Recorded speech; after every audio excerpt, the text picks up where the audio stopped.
সুপ্রিয় খামারি ভাই বোন, আশা করি সকলে ভালো আছেন। আজকে আমি আপনাদেরকে আমার যে শখের মুরগি রয়েছে সেই মুরগি দেখাচ্ছি। তো মুরগি পালনের জন্য অন্যতম যে বৈশিষ্ট্য বা প্রয়োজন সেটা হচ্ছে ঘর নির্বাচন। ঘরটা যদি আপনারা ঠিকঠাক করতে পারেন তাহলে অবশ্যই কিন্তু সেই মুরগি থেকে আপনারা সফল পাবেন। আমার যদি এই ঘরটা আপনারা ঠিকঠাক করেন, উপরের দিকটা দিয়েছি আমি চালা, অর্থাৎ টিনের চালা দিয়েছি। খুব অল্প খরচের মধ্যে আসলে কিভাবে মুরগির ঘরটা আমি আসলে তৈরি করব সেটা নিয়ে মূলত এই কাজটা করছি। যখন মুরগির ঘরটা দেখাই, উপরে জাস্ট করে টিনটা দিয়েছি উপরে, আর নিচে যদি আমি আপনাদেরকে দেখাই, দেখেন এটাতে কিন্তু আপনার এখানে দিয়েছি হচ্ছে, এটা হচ্ছে নেট অর্ধেক, এটা 3 ফিট নেট রয়েছে। এইখান থেকে এখানটা হচ্ছে 3 ফিট নেট। তো আর নিচে যদি এটা এখানে দেওয়া আছে এবং 3 দিকেই আপনার এইরকম নেটগুলো দেওয়া আছে, যেটাতে আলো চলাচল করতে পারবে, বাতাস চলাচল করতে পারবে।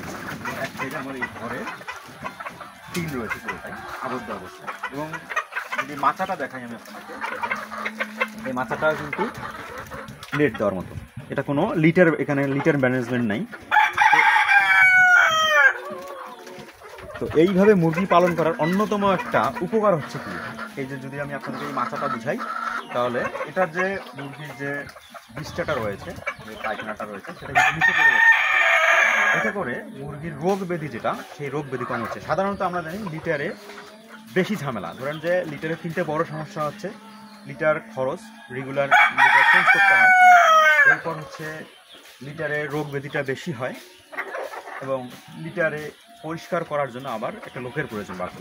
তো যদি আপনারা ঠিক এইরকম করে মাথা দেন নেট দিয়ে, এক্ষেত্রে কিন্তু আপনাদের এই বাড়তি যে 3টে ঝামেলা সেটা পোহাতে হচ্ছে না। এতে করে মুরগি সুস্থ সবল থাকতেছে, মুরগির রোগ প্রতিরোধ ক্ষমতা আরও বাড়তেছে, এবং সেই সাথে এটার যে প্রোডাকশন, সেটা যদি মাংস হোক কিংবা ডিম হোক, প্রোডাকশনটা ভালো ভালো হবে। তো মূলত এইভাবে ঘর তৈরি করলে মুরগির জন্য বেশ লাভজনক, আপনাদের জন্য লাভজনক, এবং মুরগির জন্য বেশ স্বাস্থ্যকর পরিবেশ বলা যায়। যদি নিচের দিকটা দেখাই তাহলে কিন্তু দেখতে পাচ্ছেন ধুলো রয়েছে। তো এই ধুলাতেই মূলত এই মলটা এখানে লেগে যাচ্ছে, এবং আমি অনেকদিন পর এটা একটু উপরটা ঝাড়ু দিয়ে নিয়ে এটা ফেলে দিই।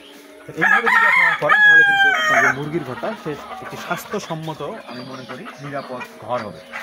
এবং এই যে নেটগুলো রয়েছে, এটার জন্য আপনার পর্যাপ্ত পরিমাণ দেখেন আলো এবং বাতাস কিন্তু এখানে চলাচল করতেছে। ওপর দিকটা যদি বলি, ওই দিক থেকে আলো আসতেছে, বাতাস আসতেছে, এই দিক থেকে আলো বাতাস চলাচল করতেছে।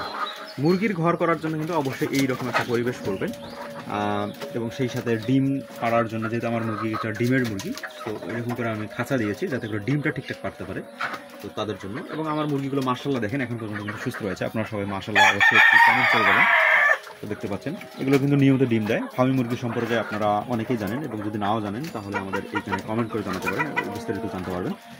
এবং খাবার ব্যবস্থাপনা সহ বিভিন্ন বিষয় নিয়ে আমরা আলোচনা করব। তো অবশ্যই ভিডিওটা ভালো লাগলে লাইক করুন, শেয়ার করবেন, এবং আমাদের এই মুরগির ঘরটা তৈরি করতে কত টাকা খরচ হয়েছে এ নিয়ে আমরা একটা দ্রুত ভিডিও আপলোড করবো। আমাদের সেই ভিডিওটা দেখার জন্য অবশ্যই সাথে থাকবেন, এবং আমাদের পেজটি ফলো দেবেন, এবং ইউটিউব চ্যানেলটি সাবস্ক্রাইব করবেন। সকলকে ধন্যবাদ, ভালো থাকবেন, সুস্থ থাকবেন, মুরগি পালবেন। আসসালামু আলাইকুম।